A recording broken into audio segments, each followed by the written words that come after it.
The tribes east of the Jordan. The tribes of Reuben and Gad owned vast numbers of livestock. So when they saw that the lands of Jazer and Gilead were ideally suited for their flocks and herds, they came to Moses, Eleazar the priest, and the other leaders of the community.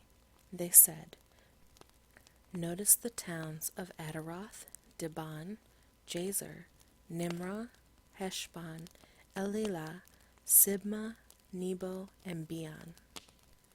The Lord has conquered this whole area for the community of Israel, and it is ideally suited for all our livestock.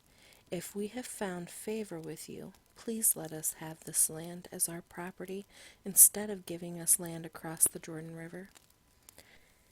"Do you intend to stay here while your brothers go across and do all the fighting?" Moses asked the men of Gad and Reuben. "Why do you want to discourage the rest of the people of Israel from going across to the land the Lord has given them? Your ancestors did the same thing when I sent them from Kadesh Barnea to explore the land. After they went up to the valley of Eshcol and explored the land, they discouraged the people of Israel from entering the land the Lord was giving them. Then the Lord was very angry with them, and he vowed, 'Of all those I rescued from Egypt, no one who is 20 years old or older will ever see the land I swore to give Abraham, Isaac, and Jacob, for they have not obeyed me wholeheartedly.' The only exceptions are Caleb, son of Jephunneh, the Kenizzite, and Joshua, son of Nun, for they have wholeheartedly followed the Lord." The Lord was angry with Israel and made them wander in the wilderness for 40 years until the entire generation that sinned in the Lord's sight had died. But here you are, a brood of sinners, doing exactly the same thing. You are making the Lord even angrier with Israel. If you turn away from him like this, and he abandons them again in the wilderness, you will be responsible for destroying this entire nation. But they approached Moses and said, "We simply want to build pens for our livestock and fortified towns for our wives and children. Then we will arm ourselves and lead our fellow Israelites into battle until we have brought them safely to their land. Meanwhile, our families will stay in the fortified towns we build here, so they will be safe from any attacks by the local people. We will not return to our homes until all the people of Israel have received their portion of land. But we do not claim any of the land on the other side of the Jordan. We would rather live here on the east side and accept this as our grant of land." Then Moses said, "If you keep your word and arm yourselves for the Lord's battles, and if your troops cross the Jordan and keep fighting until the Lord has driven out his enemies, then you may return when the Lord has conquered the land. When you have fulfilled your duty to the Lord and to the rest of the people of Israel, and then the land on the east side of the Jordan will be your property from the Lord. But if you fail to keep your word, then you will have sinned against the Lord, and you may be sure that your sin will find you out. Go ahead and build towns for your families and pens for your flocks, but do everything you have promised."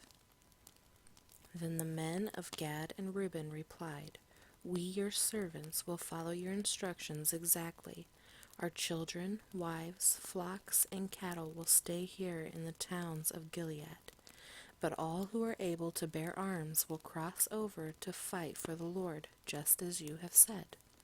So Moses gave orders to Eleazar the priest, Joshua son of Nun, and the leaders of the clans of Israel.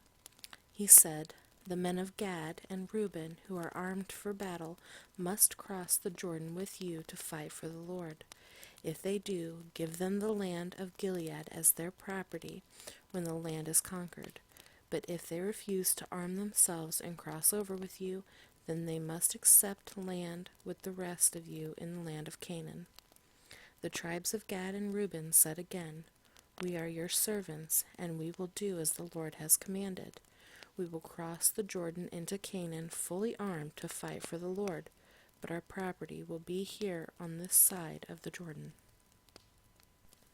So Moses assigned land to the tribes of Gad, Reuben, and half the tribe of Manasseh son of Joseph.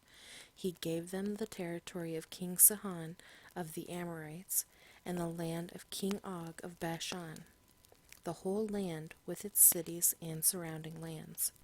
The descendants of Gad built the towns of Dibon, Ataroth, Aroer, Atroth Shaphan, Jazer, Jogbehah, Beth Nimrah, and Beth Haran. These were all fortified towns with pens for their flocks. The descendants of Reuben built the towns of Heshbon, Elealeh, Kiriathaim, Nebo, Baal-meon, and Sibmah. They changed the names of some of the towns they conquered and rebuilt. Then the descendants of Machir of the tribe of Manasseh went to Gilead and conquered it, and they drove out the Amorites living there. So Moses gave Gilead to the Machirites, descendants of Manasseh, and they settled there. The people of Jair, another clan of the tribe of Manasseh, captured many of the towns in Gilead and changed the name of that region to the towns of Jair. Meanwhile, a man named Nobah captured the town of Kenath and its surrounding villages, and he renamed that area Nobah after himself.